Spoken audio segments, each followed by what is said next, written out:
जी हाँ दोस्तों, आ जाइए। आप सभी का फिर से समर्पण एक पहल में स्वागत अभिनंदन है। चलिए देखिए, आज हम देख लेते हैं प्रकाश के अपवर्तन के बारे में। आखिर प्रकाश का अपवर्तन है क्या, इसमें क्या होता है, किस का प्रकाश का माध्यम प्रकाश का अपवर्तन कब संभव है और प्रकाश का अपवर्तन कब संभव नहीं है, कुछ इस पर डिस्कस करते हैं आज। पहले हम देख लेते हैं प्रकाश का अपवर्तन है क्या, आखिर क्या होता है यह। तो प्रकाश का अपवर्तन यानी reflection of light, refraction of light, इसमें दो माध्यम होते हैं। कितने माध्यम होते हैं? दो से अधिक भी हो सकता है, कम से कम दो होने चाहिए। तो दो माध्यम तो हैं, लेकिन दोनों माध्यम में एक माध्यम दूसरे माध्यम के सापेक्ष कुछ डिफरेंस होगा, उनका अपवर्तनांक कुछ अंतर होगा। एक का अपवर्तनांक अधिक होगा, दूसरे का कम होगा, या दूसरे का अधिक होगा, पहले का कम होगा, इस तरीके से। लेकिन अपवर्तनांक में डिफरेंस होना ज़रूरी है। इसमें हम देखते हैं कि एक मान लेते हैं विरल माध्यम है, दूसरा सघन माध्यम है। जब कोई प्रकाश किरण एक विरल माध्यम से सघन माध्यम में जाती तब इसका क्या होगा। इसके विपरीत जब सघन माध्यम से विरल माध्यम में जाएगी तब क्या होगा। तो इसमें हम देख लेते हैं प्रकाश का अपवर्तन में। मान लेते हैं एक किरण है जो विरल माध्यम से, किस माध्यम से? विरल माध्यम से सघन माध्यम में आ रही है, विरल माध्यम से सघन माध्यम में आ रही है। तो जो किरण आ रही है इसको बोलेंगे आपतित किरण। क्या बोलेंगे? आपतित किरण, आपतित किरण। ये आपतित किरण है और जिस बिंदु पर आपतित होती है, यानी दूसरे माध्यम के जिस बिंदु पर आपतित होती है, इस बिंदु को बोलते हैं आपतन बिंदु। आपतन बिंदु, आपतन बिंदु। अब अगर इस पर एक अभिलंबवत रेखा खींची जाए, कौन सी रेखा खींची जाए? अभिलंबवत रेखा खींच लिया जाए, ये अभिलंबवत रेखा में, इसको बोलेंगे अभिलंब। क्या बोलेंगे? अभिलंब, नॉर्मल। इसको बोलते हैं इंसाइडेंस रे, इसको बोलते हैं इंसाइडेंस पॉइंट। यह मान लेते हैं इस बिंदु पर आपतित होती है, इस बिंदु पर आपतित होती है। जब यह प्रकाश किरण दूसरे माध्यम में प्रवेश करेगी, क्या करेगी? प्रवेश करेगी, तो वह सीधे न चल कर के वह अभिलंब की ओर या अभिलंब से कुछ दूर हटकर चली जाती है। इस किरण को बोलते हैं अपवर्तित किरण। अपवर्तित किरण, कौन सी किरण? अपवर्तित किरण।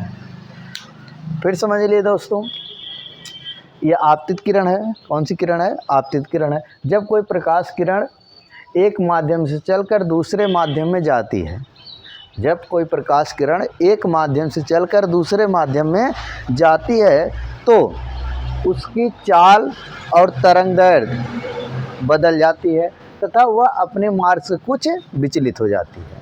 तो इस घटना को प्रकाश का अपवर्तन कहते हैं। जब कोई प्रकाश की किरण किसी एक माध्यम से चलकर दूसरे माध्यम में प्रवेश करती है तो उसकी चाल और तरंगदैर्घ्य बदल जाती है तथा वह अपने मार्ग से कुछ विचलित हो जाती है।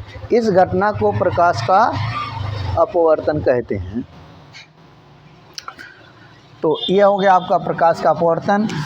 अब ध्यान से देखिए, यह आपतित किरण या अभिलंब, इसके बीच एक कोण बना है जिसे हम आई से रिप्रेजेंट करते हैं, आई से दर्शाते हैं।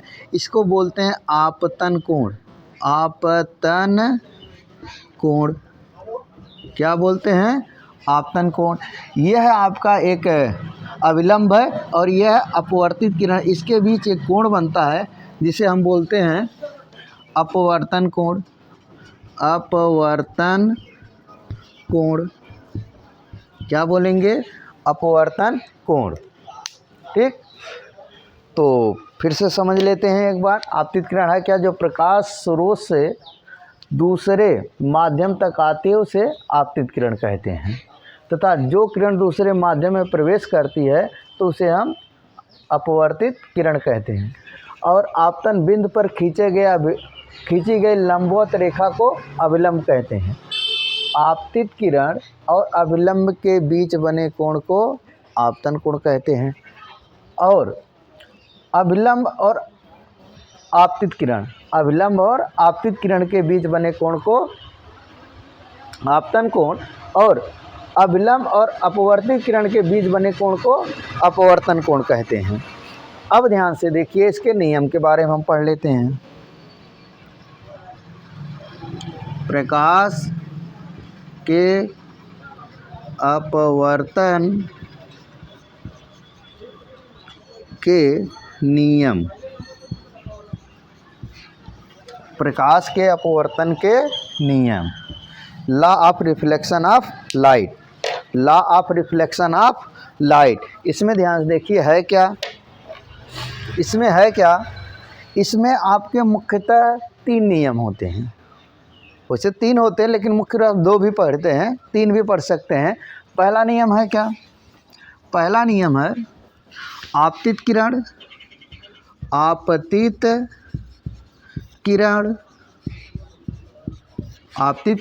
कामा अपवर्तित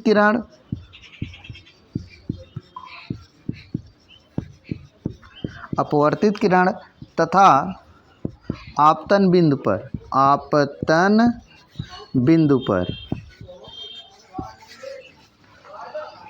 पर खींचा गया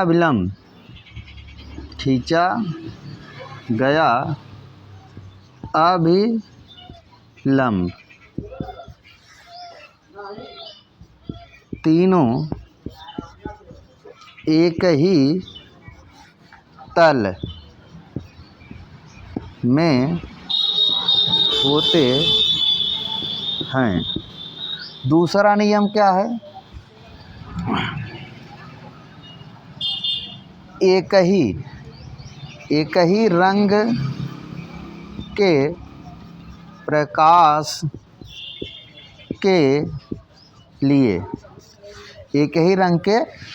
के लिए आपतन कोण की जा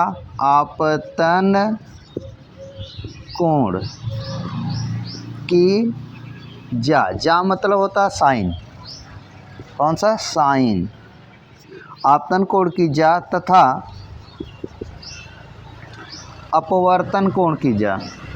अपवर्तन कोण की जा का अनुपात एक नियतांक होता है। नियतांक या स्थिरांक।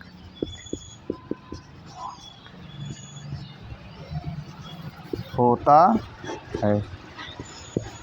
तीसरा नियम है क्या? तीसरा नियम है जब प्रकाश की किरण एक माध्यम से दूसरे माध्यम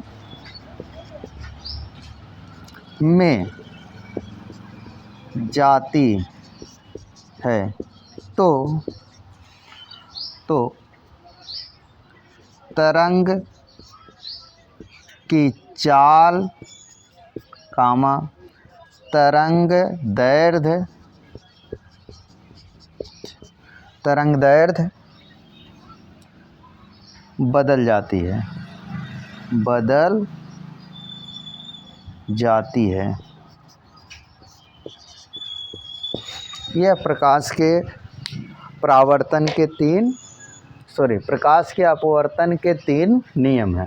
फिर समझ लीजिए, आपतित किरण जो आ रही है, अपवर्तित किरण जो इधर जा रही है दूसरे में, तथा ये आपतन बिंदु पर ये जो खींचा गया अभिलंब है, तीनों एक ही तल में होते हैं।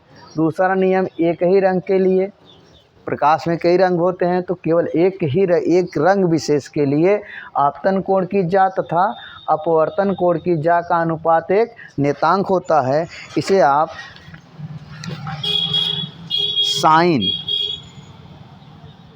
साइन आई बटे साइन आर बराबर एन लिखते हैं। साइन आई बटे साइन आर बराबर एन, जहाँ एन एक नियतांक है। इस नियम को दोस्तों दूसरे नियम को यानी आपतन कोण साइन आई बटे साइन आर को स्नेल का नियम भी कहते हैं। आपसे पूछ सकता है कि स्नेल का नियम क्या है, तो इसमें आप बता देंगे कि आपतन कोण की जा तथा अपवर्तन कोण की जा का अनुपात एक नियतांक होता है, इसे स्नेल का नियम भी कहते हैं। और तीसरा नियम आपका है, जब प्रकाश किरण एक माध्यम से दूसरे माध्यम में जाती है तो उसका चाल और तरंगदैर्घ्य बदल जाता है, तो उसकी चाल और तरंगदैर्घ्य बदल जाते हैं। इसके बाद हम देखते हैं